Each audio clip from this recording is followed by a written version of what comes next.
고린도후서 3장 5절.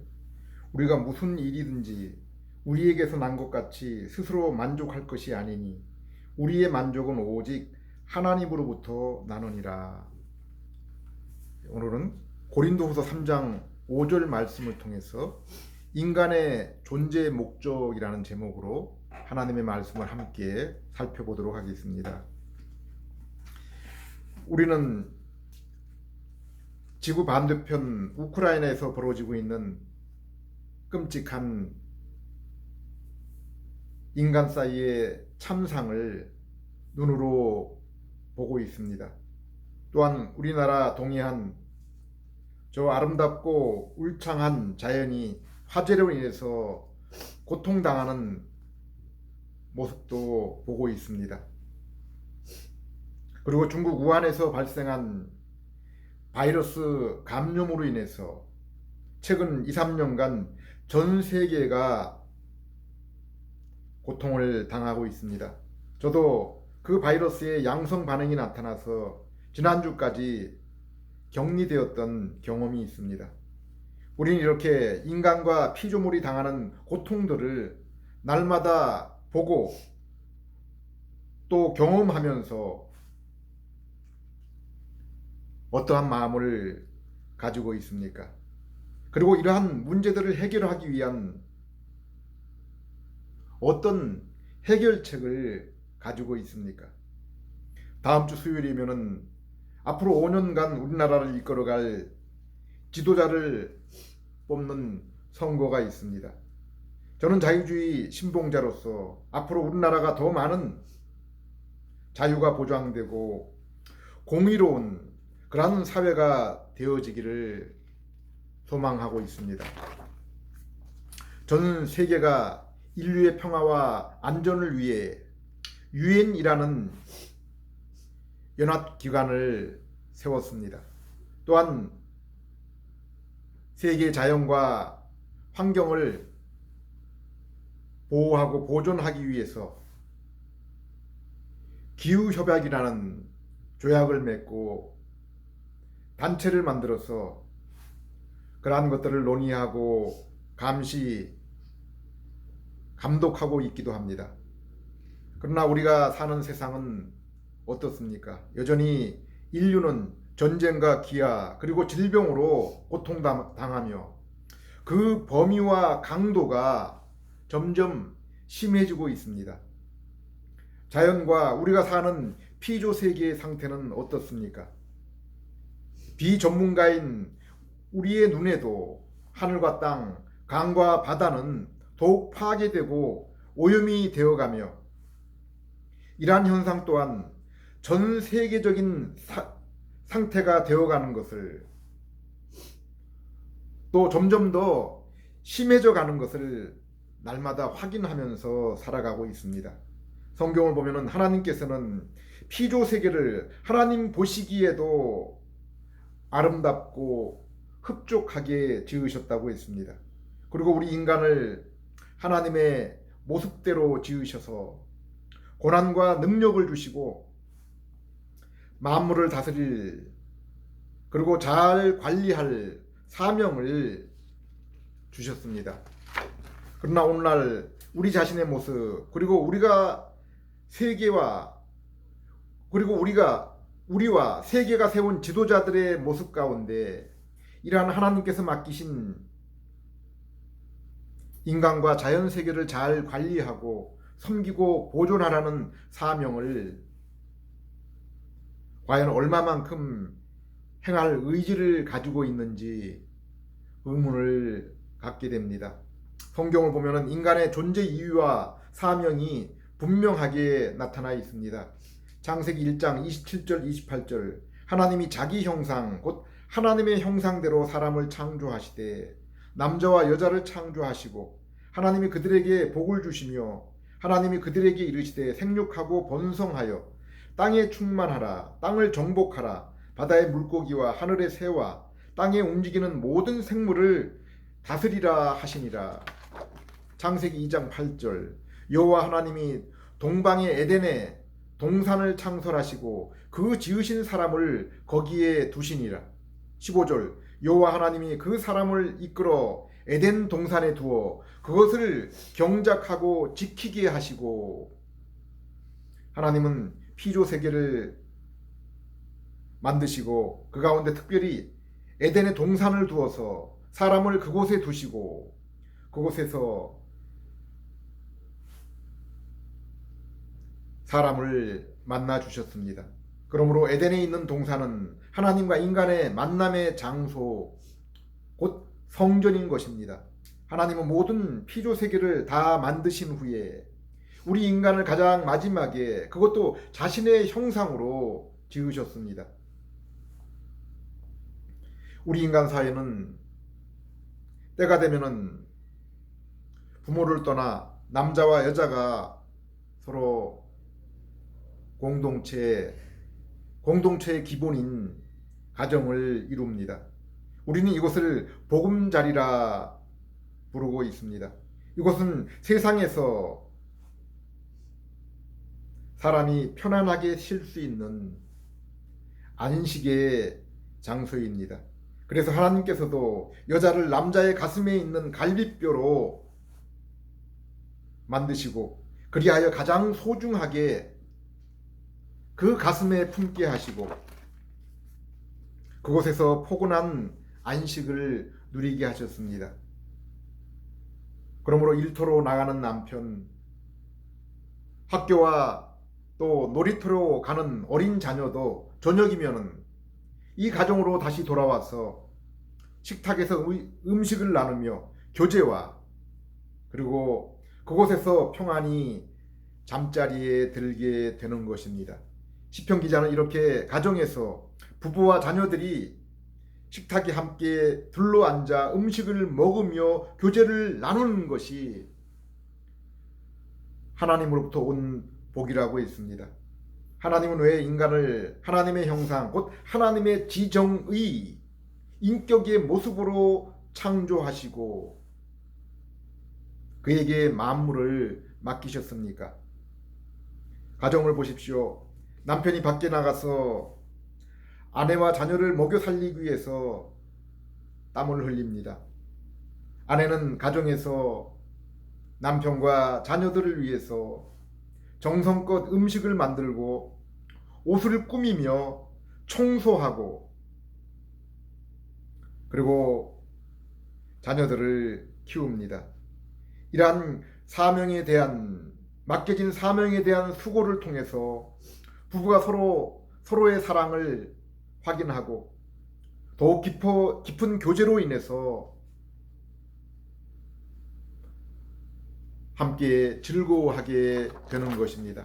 하나님이 우리에게 세상을 주시고 사명을 맡기신 이유 또한 이와 같습니다. 우리가 하나님이 부탁하신 그 사명에 수고하며 순종함을 통해서 하나님을 향한 사랑을 확인하고 또 하나님의 우리를 향한 사랑을 확인하며 서로 깊은 친교를 나누게 되는 것입니다. 우리가 사랑하는 친구를 만날 때 함께 차를 나누고 식사를 하게 됩니다. 때로는 함께 운동도 하고 여행을 하기도 합니다. 왜 그렇습니까? 바로 그러한 일들이 서로 간의 우정과 교제를 더욱 깊이 만들게 하기 때문입니다. 하나님은 아담에게 왕, 제사장, 선지자로서의 사명을 주셨습니다. 왕으로서 모든 피조물을 다스리며 관리하게 하시고, 제사장으로 에덴 동산에서 하나님을 만나 예배드리며, 선지자로서 가정과 후손에 주님과 주님의 뜻을 가르칠 사명을 가지고 있습니다. 이것은 오늘 우리 모든 성도들에게도 마찬가지입니다. 베드로전서 2장 9절, 그러나 너희는 택하신 족속이요 왕 같은 제사장들이요 거룩한 나라요 그의 소유된 백성이니 이는 너희를 어두운 데서 불러내어 그의 기이한 빛에 들어가게 하신 이에 아름다운 덕을 선포하게 하려 하심이라. 이 땅의 성도는 이제 예수님을 믿는 그 믿음 안에서 만물을 다스리는 참된 왕이요, 우리 하나님께 나아가 참으로 신령과 진정으로 예배를 드리는 제사장이며, 하나님이 우리에게 주신 그 복음을 온 땅에 전파하는 선지자들입니다. 하나님이 아담을 하나님의 형상으로 지으시고 이 모든 왕, 제사장, 선지자로서 사명을 주시고, 그러나 한 가지 금지한 일이 무엇입니까? 창세기 2장 17절, 선악을 알게 하는 나무의 열매는 먹지 말라. 내가 먹는 날에는 반드시 죽으리라. 하나님은 아담의 존재하는 그 목적에 대해서 이 구절에서 말씀하고 있는 것입니다. 우리는 솔로몬의 전도서를 통해서 이것을 알 수 있습니다. 솔로몬이 이 땅에 지식, 부귀, 권세를 다 얻었을지라도 하나님과의 관계를 잃게 될 때 그것은 자신의 그 존재 목적을 잃은 것이며, 그가 비록 이 모든 것을 다 얻었을지라도 참으로 헛된 것이라고 했습니다. 그래서 전도서 12장 1절에서 너희는 무엇보다 너희 인생에서 너희 창조자를 기억하라고 했습니다.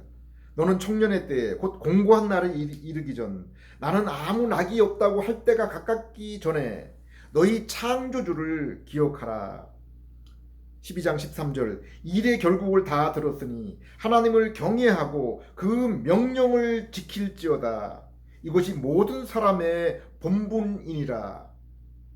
인생을 살아가는 존재 목적, 그 이유가 바로 하나님을 경외하고 그분의 계명을 지키며 살아가는 것이라고 했습니다. 인생의 존재 목적, 본분, 하나님을 경외하며 그 계명을 순종하는 것입니다.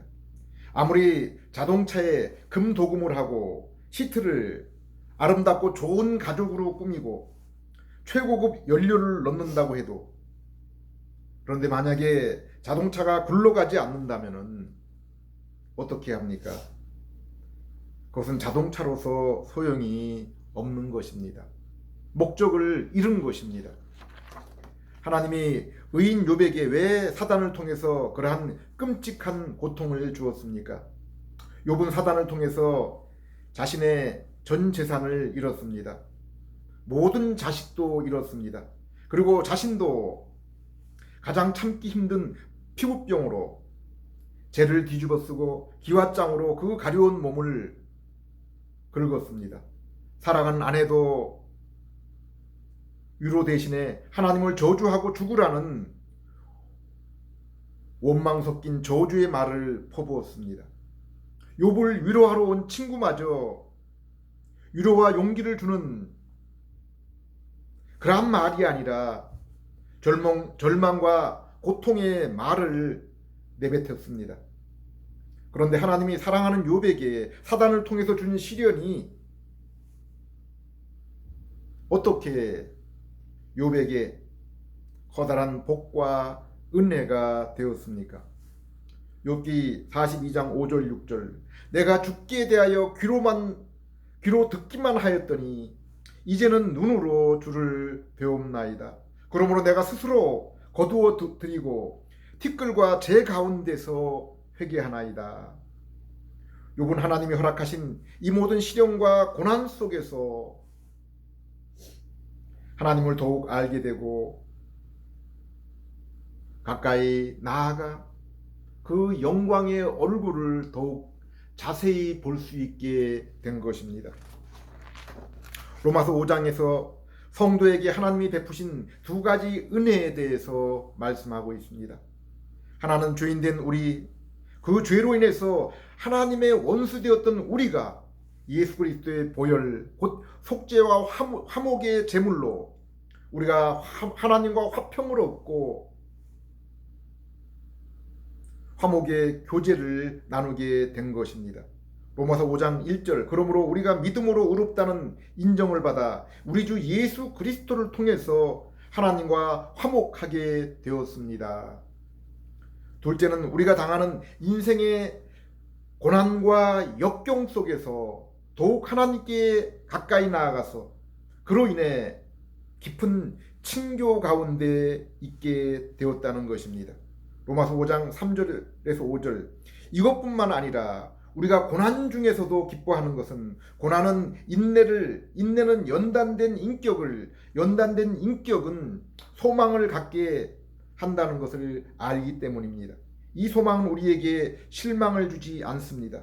그것은 하나님이 우리에게 주신 성령으로 우리 마음에 그분의 사랑을 부어 주셨기 때문입니다. 우리는 서로 사랑하며 하나된 부부일지라도 서로가 사랑을 가꾸고 서로를 신뢰하고 마음을 같이 하는 인격적으로 더욱 점점 더 그 인격적으로 깊어지지 않을 때 아무리 사랑으로 만들어진 그러한 가정과 부부일지라도 파괴되어 가는 것을 볼 수 있습니다. 하나님은 이처럼 죄인 되어서 하나님과 원수 되었던 우리에게 예수 그리스도의 십자가의 보혈로 화목을 이루어 주시고 영혼의 양식인 말씀과 인생이 당하는 욥과 같은 그 고통 속에서 인내를 통해서 더욱 주님을 알고 닮게 하셔서 깊은 인격의 교제와 소망 가운데 살아가게 하시는 것입니다. 그러므로 하나님이 아담에게 선악과를 금지한 것은 하나님이 아담에게 하나님께서 자신의 형상을 주어 존재하게 하신 그 목적을 잊지 말아야 한다는 말씀입니다. 성경이 말씀하시는 인간의 창조 목적은 오직 하나입니다. 하나님의 영광입니다. 그래서 웨스트민스터 소교리 문답에 인간의 첫 번째 가는 그 목적을 이렇게 말하고 있습니다. 사람의 제일 가는 목적은 하나님을 영화롭게 하고 하나님을 영원토록 즐거워하는 것이다 라고 그렇게 말하고 있습니다. 이사야 43장 21절 이들은 내가 나를 위하여 지은 나의 찬송을 위해 지은 백성이라고 했습니다. 고린도서 10장 31절 그러므로 여러분은 먹든지 마시든지 무엇을 하든지 오직 모든 것을 하나님의 영광을 위해서 하라고 했습니다. 로마 11장 36절 이는 모든 것이 하나님으로부터 나왔고 하나님으로 인해 보존되며 하나님의 영광을 위해서 지음을 받았고 존재하기 때문이라고 했습니다. 그러면 성경은 무엇이라고 또 말씀하고 있습니까? 마태복음 5장 48절 그러므로 하늘에 계신 너희 아버지의 온전하신 같이 너희도 온전하라. 베드로전서 1장 15절 16절 오직 너희를 부르신 거룩한 자처럼 너희도 모든 행실에 거룩한 자가 되라. 기록되었을 때 내가 거룩하니 너희도 거룩할지어다 하셨느니라. 그러므로 우리 인생은 하나님의 존재하심 그리고 우리를 위해 행하신 이 모든 일들을 위해서 이 모든 일을 인하여 하나님을 찬양해야 하는 것입니다. 그리고 이처럼 하나님의 모습, 하나님의 영광을 보고 찬양하고 기뻐하는 자는 더욱 하나님을 깊이 알고 또 그분의 모습, 그분의 행하신 일들을 담고 행하게 되는 것입니다.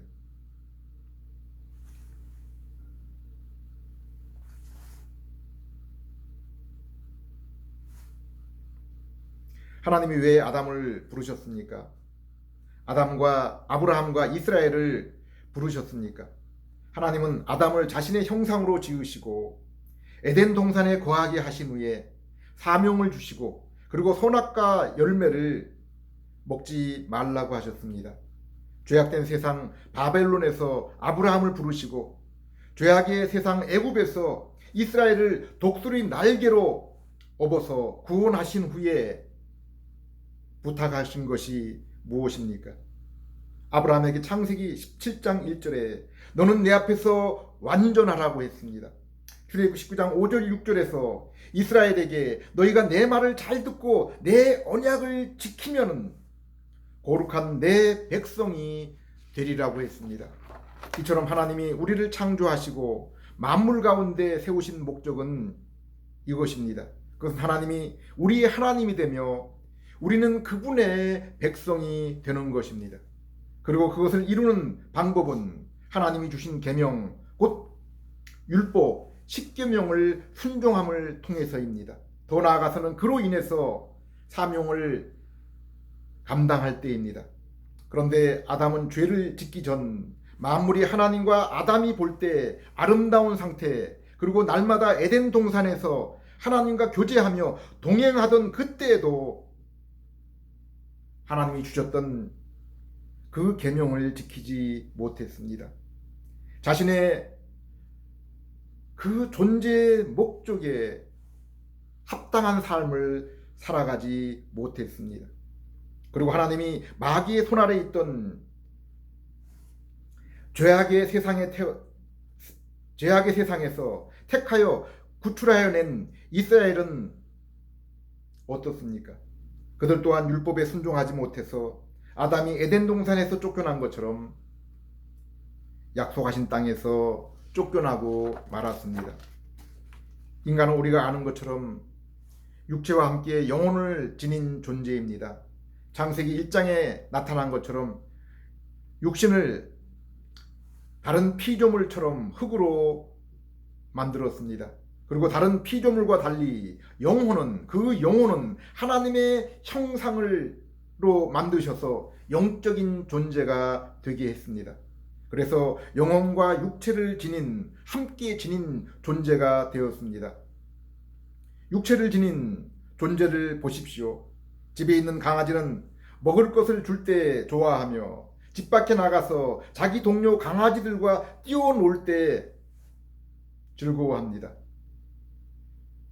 인간의 그 육체의 상태도 맛있는 음식을 먹고 운동을 하며 친구와 이성과 교제하며 자신에게 있는 그 육체의 욕구를 따라 살며 성취할 때 즐거움을 얻습니다.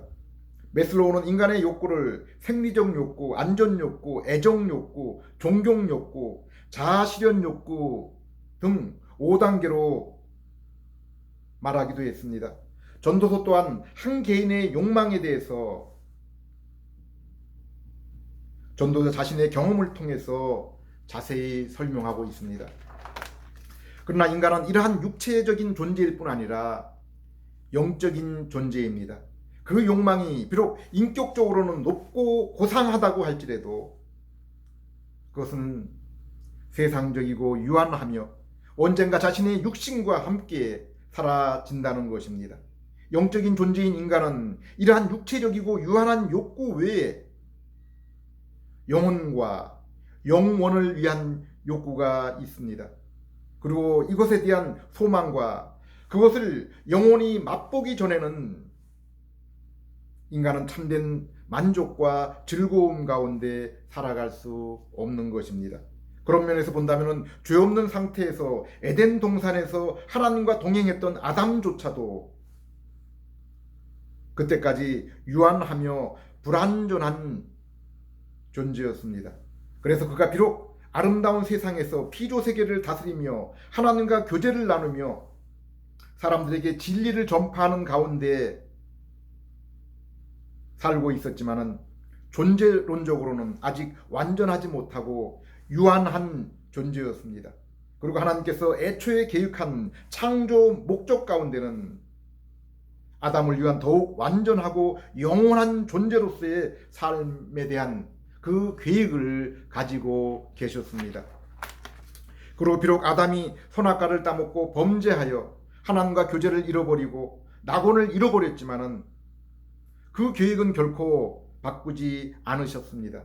그래서 창세기 3장 15절에 아담이 불순종으로 이루지 못한 그 계획을 여인의 후손으로 오실 분, 곧 예수 그리스도의 순종을 통해서 우리에게 이루어 주신 것입니다.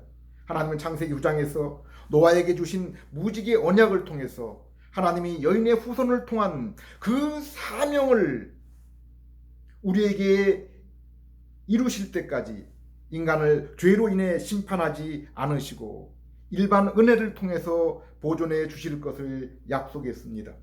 노아 이후에도 광범위하게 타락한 세상에서 아브라함을 불러내어서 택한 백성을 위한 땅과 하나님의 그 주권적인 다스림을 창세기 12장 1절에서 3절에 약속하셨습니다.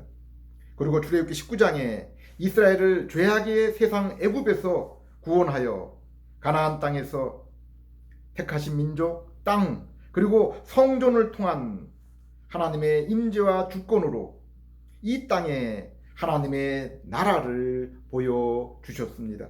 그리고 사무엘하 7장에서 다윗 언약을 통해서 다윗과 같은 왕이 다스릴 그 영원한 나라에 대해서 약속하셨습니다.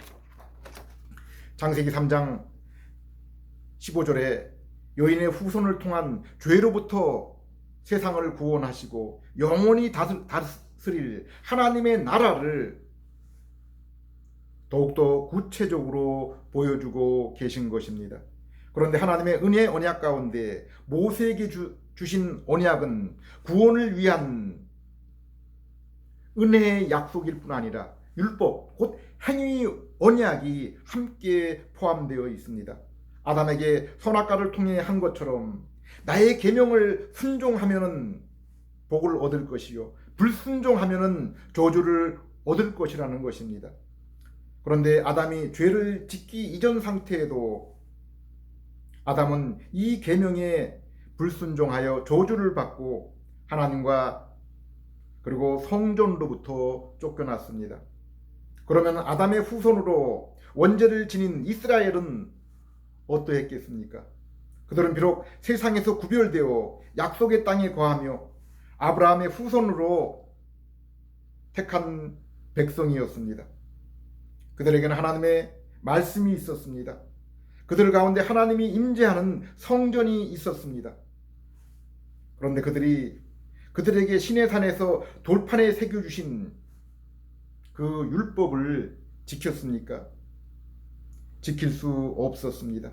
이 율법을 전한 모세 또한 이스라엘이 그 율법을 결코 지킬 수 없음을 알고 있었습니다.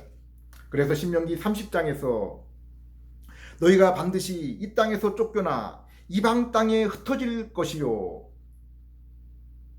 그러나 내 하나님 여호와께서 내 마음과 내 자손의 마음에 할례를 베푸실 때 너희가 여호와를 사랑하사 생명을 얻고 약속한 땅에 돌아와 내 조상들보다 더욱 번성할 것이다 라고 말씀했습니다. 로마 3장 20절에도 하나님이 율법을 주신 것은 그것을 지키게 하려는 것이 아니라 죄인된 인간 그들이 비록 이스라엘일지라도 결코 그 율법을 지킬 수 없고 그로 인해 하나님의 진노 아래 있음을 알게 하려 하심이라고 했습니다. 이처럼 율법은 우리가 하나님 앞에 범죄한 죄인임을 깨닫게 하려고 주신 것입니다. 그러나 한편 모세 언약인 율법은 아담과 아브라함, 다윗 언약처럼 은혜 언약이 분명히 포함이 되어 있습니다. 로마 3장 21절 이제는 율법 외에 하나님의 한 의가 나타났으니 율법과 선지자들에게 증거를 받은 것이라. 22절에서 24절 곧 예수 그리스도를 믿음으로 말미암아 모든 믿는 자에게 미치는 하나님의 의인이 차별이 없느니라. 모든 사람이 죄를 범하였음에 하나님의 영광에 이르지 못하더니 그리스도 예수 안에 있는 성령으로 말미암아 하나님의 은혜로 값없이 의롭다 하심을 얻은 자 되었느니라.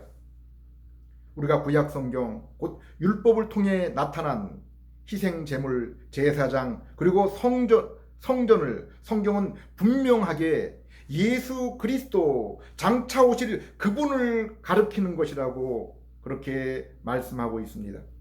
예수님 스스로도 분명히 그 성전을 자신의 몸을 가리키는 것이라고 했습니다. 희생제물이 된 어린 양이 곧 자기 자신이라고 했습니다. 내가 곧 아버지께로 나아가는 유일한 길, 참된 제사장이라고 했습니다. 히브리서 11장에 구약시대에 곧 우리 앞에 있는 구름과 같은 허다한 그러한 증인들은 이처럼 창세기 3장 15절의 아담 언약, 아브라함, 모세, 다윗의 은혜 언약을 따라 중생하여 장차 오실 예수 그리스도를 믿고 하나님의 백성이 된 성도들입니다. 그래서 바울은 로마서 9장에 아무리 이스라엘이 아브라함의 육신의 그 후손일지라도 오직 택하여 중생함을 입고 믿는 자만이 이스라엘의 남은 자 아브라함의 참된 후손이라고 말씀한 것입니다. 율법의 옛 언약은 돌판과 문서에 기록된 것이기 때문에 아무리 택하신 이스라엘일지라도 죄성을 가진 상태에서는 그 말씀을 사랑하고 순종할 수가 없었습니다. 그래서 예수님이 아담과 이스라엘 대신에 하나님의 율법을 온전히 순종하고 우리의 죄를 대신하여 십자가에서 흘리신 피를 통해서 성취하신 구원 사역을 우리가 회개하고 믿을 때 하나님은 예수님이 이루신 그 순종을 우리의 것으로 삼아 주시는 것입니다. 그래서 믿음으로 이룬 이 언약을 에레미야 31장 31절에서 34절에 새 언약이라고 부르며 우리의 마음판에 새긴 율법이라고 말씀하고 있는 것입니다. 하나님의 아들 예수님이 육신을 입으시고 이 땅에 오셔서 아담에게 요구하신 순종을 다 이루고 또한 아담이 불순종으로 얻게 된 죄와 사망과 사단의 종노릇을 십자가에서 다 없애버리신 것입니다. 그래서 이 복음을 듣고 예수를 믿는 백성들에게는 모든 죄를 사하시고 성령의 중생을 통해서 새 마음을 주셔서 하나님을 사랑하며 계명인 말씀을 사랑하고 순종하게 하시고 성령님이 믿는 영혼에 영원히 함께 거하시며 하나님을 아버지라 부르게 하시고 죄와의 싸움에서 이기게 하시고 믿음에 자라게 하셔서 하나님 나라와 그 유업을 분명하게 얻게 하시는 것입니다.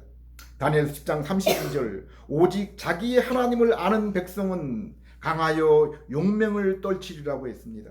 요한일서 5장 5절 하나님께로부터 난 자마다 세상을 이기느니라. 세상을 이긴 이김은 이것이니 우리의 믿음이라고 했습니다. 시편 1장 2절에도 복 있는 사람은 율법을 즐거워하며 그 율법을 주야로 묵상하는 자라고 했습니다. 고린도서 3장 5절에도 우리의 만족은 오직 하나님으로부터 나느니라 라고 말씀하고 있습니다. 어거스틴도 그리스도 예수께 무릎을 꿇을 때까지는 자기 인생에 참 행복은 없다고 했습니다. 이 시간도 이 말씀을 통해서 죄로 인해 하나님을 멀리 떠났고 그리하여 하나님의 율법을 순종할 수도 즐거워할 수도 없었던 우리에게 아들 예수 그리스도께서 순종하심과 십자가 보혈로 이루신 이 새 언약을 믿음을 통해서 얻음으로 이제 하나님 아버지께 기쁨으로 나아가며 거룩하라는 말씀 곧 우리에게 생명을 주시고